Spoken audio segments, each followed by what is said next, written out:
Welcome to this explainer. चलिए आज एक ऐसी ज्योग्राफिकल जर्नी पर चलते हैं जो सीधे आपके एग्जाम्स में मार्क्स बूस्ट करेगी। हम मैप करेंगे भारत की तटीय सीमाओं को, यानी हमारी कोस्टल बॉर्डर्स को। ये एक ऐसा टॉपिक है जो प्रैक्टिकली हर कम्पिटिटिव एग्जाम के लिए एकदम क्रूशियल है। तो बिना किसी देरी के लेट्स डाइव राइट इन। सबसे पहले इस मैसिव नंबर पर नजर डालते हैं। 7516.6 सुनकर काफी बड़ा लगता है ना। ये एक्चुअली भारत की टोटल कोस्ट लाइन का स्केल है किलोमीटर्स में। ये सिर्फ एक रैंडम फैक्ट नहीं है, ध्यान रखिएगा। इस फिगर में सिर्फ हमारी मेन आबादी वाली जमीन यानी मेनलैंड ही नहीं, बल्कि सारे द्वीप समूह या आइलैंड ग्रुप्स भी शामिल हैं। ये एक लंबा और इकोनॉमिकली वाइटल रास्ता है। अब अपना स्पेशल फाउंडेशन सेट करने के लिए इस मैप को देखिए। अरेबियन सी से लेकर बे ऑफ बंगाल तक इस बाउंड्री को ट्रेस करना एक सॉलिड मेंटल मैप बनाने के लिए बहुत जरूरी है। गुजरात से शुरू होकर वेस्ट बंगाल तक टोटल 9 कोस्टल स्टेट्स हैं। एक बार ये पैटर्न और सीक्वेंस आपके दिमाग में सेट हो गया तो समझिए उनके फैक्ट्स याद रखना लिटरली बच्चों का खेल हो जाएगा। इस एक्सप्लेनर का स्ट्रक्चर काफी सिंपल रहेगा। पहले हम इंडिया के कोस्टल ओवरव्यू पर बात करेंगे, फिर चलेंगे वेस्टर्न कोस्टल स्टेट्स की तरफ, उसके बाद ईस्टर्न कोस्टल स्टेट्स को देखेंगे और आखिर में एग्जाम के पॉइंट ऑफ व्यू से सबसे हाई यील्ड फैक्ट्स को कवर करेंगे। इस डेंस मैप को एक स्ट्रक्चर्ड जर्नी में तोड़ने से चीजें काफी आसान हो जाएंगी। सेक्शन 1, भारत का तटीय परिदृश्य यानी India's coastal overview. Specific regions में जूम इन करने से पहले चलिए मैक्रो लेवल पर बेसिक डेटा पॉइंट्स को समझ लेते हैं। देखिए, टोटल कोस्टल स्टेट्स हैं एग्जैक्टली 9। अब यहाँ एक मेजर कैच है जहां से एग्जाम्स में ट्रिक क्वेश्चंस बनते हैं।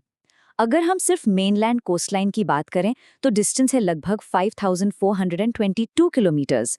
लेकिन जब हम आइलैंड्स को भी ऐड कर देते हैं तो टोटल कोस्टलाइन उछलकर लगभग 7516.6 किलोमीटर्स हो जाती है। ये डिफरेंस आपको हमेशा क्रिस्टल क्लियर होना चाहिए। सेक्शन 2, पश्चिमी तटीय राज्य।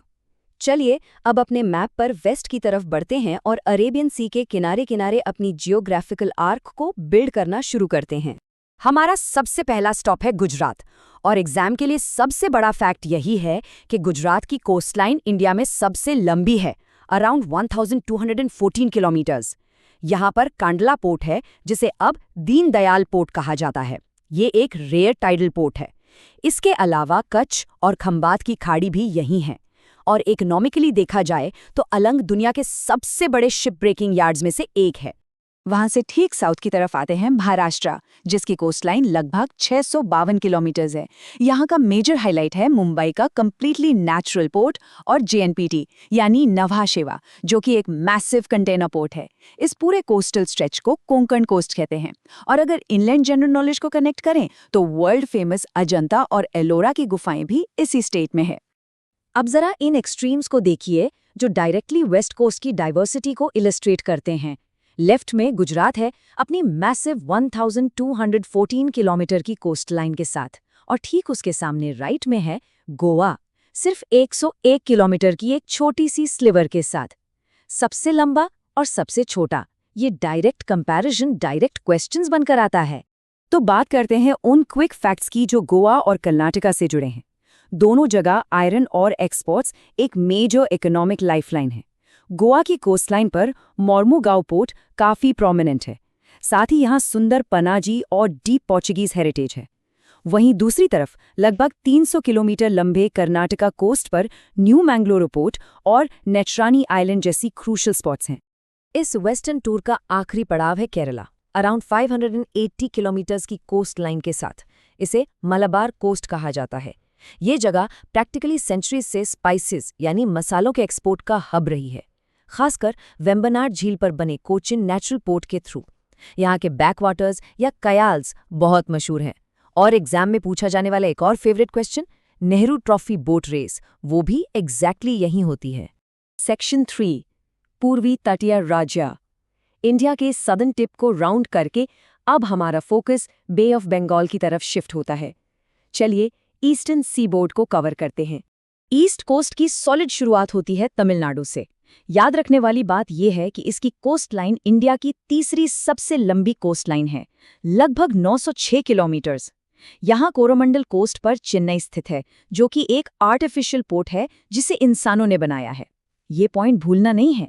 इसके साथ ही एन्नोर और ट्यूटिकोरिन भी प्रमुख पोर्ट्स हैं, और हिस्टोरिकली और ecologically Gulf of Mannar biosphere सच में अनमोल है। थोड़ा नॉर्थवर्ड चलते हैं आंध्र प्रदेश की तरफ। यहाँ का सबसे क्रूशल पॉइंट इसकी रैंक है। ये देश की दूसरी सबसे लंबी तटरेखा है, अराउंड 973 किलोमीटर्स। विशाखापट्टनम एक डीपली नेचुरल पोर्ट है और ये देश का एक मैसिव शिप बिल्डिंग सेंटर है। इस हिस्से को नॉर्दर्न सरकार्स कहते हैं और केजी बेसिन अपने तेल और गैस रिजर्व्स के लिए डायरेक्टली हाईलाइट किया जाता है। नेक्स्ट है ओडिशा, जिसकी कोस्टलाइन लगभग 476 किलोमीटर लंबी है। यहाँ का strategic deep water natural port है पारादीप। लेकिन मोस्टली एग्जाम्स में ओडिशा अपनी रिच इकोलॉजी के लिए पूछा जाता है, जैसे कि चिल्का लेक, जो कि इंडिया की सबसे बड़ी ब्रैकिश लगून यानी खारे पानी की झील है, और गाहिरमाथा बीच पर होने वाली ऑलिव रिडली टर्टल्स की मास नेस्टिंग एक ऐसा फैक्ट है जो आपको एब्सोल्युटली पता होना चाहिए। और हमारा फिजिकल सफ़र वेस्ट बंगाल पर आकर कंक्लूड होता है, जहाँ की कोस्ट लाइन अराउंड 157 किलोमीटर्स है।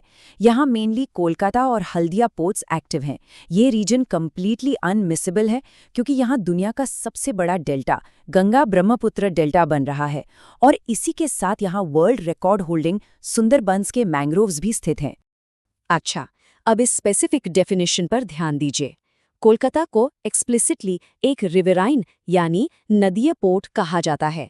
इसका सिंपली मतलब ये है कि ये बाकी नेचुरल या आर्टिफिशियल कोस्टल पोर्ट्स की तरह डायरेक्ट ओपन समुद्र पर नहीं है, बल्कि इनलैंड एक नदी पर बना है। एग्जाम्स में ये टर्मिनोलॉजी डिफरेंशिएट करने के लिए स्पेसिफिकली पूछी जाती है। सेक्शन 4, परीक्षा के महत्वपूर्ण तथ्य। चलिए वापस मैक्रो लेवल पर जूम आउट करते हैं और इस पूरे राउट से निकले सबसे high yield purely testable facts को एक साथ लाते हैं। इस विजुअल को एक फ्रेम की तरह अपने माइंड में सेट कर लीजिए। टॉप 3 लॉन्गेस्ट कोस्ट लाइन्स की ये एग्जैक्ट न्यूमेरिकल रैंकिंग डायरेक्ट आती है। Number 1 Gujarat 1214 kilometres, number 2 Andhra Pradesh 973 kilometres और नंबर 3 तमिलनाडु 906 किलोमीटर्स। ये रैंक और फिगर्स इमीडिएट रिकॉल पे होने चाहिए। और फिर से आते हैं इस मैजिक नंबर पर, 9। ये वो एग्जैक्ट नंबर है जो मिलकर इस विविध और इकोनॉमिकली जरूरी बॉर्डर को तैयार करते हैं। देश में टोटल 9 तटीय राज्य। छोटी सी डिटेल बट एब्सोल्युटली क्रिटिकल। तो इस पूरी जर्नी को समाप्त करते हुए मैं एक थॉट प्रोवोकिंग सवाल आपके लिए छोड़ना चाहती हूँ। वेस्ट के यूनिक टाइडल पोर्ट्स से लेकर ईस्ट के रिवरइन डॉक्स तक, इन सब में से आपको क्या लगता है कि कौन सी तटीय विशेषता आगे चलकर इंडिया के मैरिटाइम फ्यूचर को सबसे ज्यादा स्ट्रांगली डिफाइन करेगी? भारत की ज्योग्राफी एक जाइंट पजल की तरह है। The more you look the more you discover. मुझे पूरी उम्मीद है कि इस एक्सप्लेनर से आपके फैक्ट्स और कंसेप्ट्स क्लियर हुए होंगे। Keep exploring and all the best.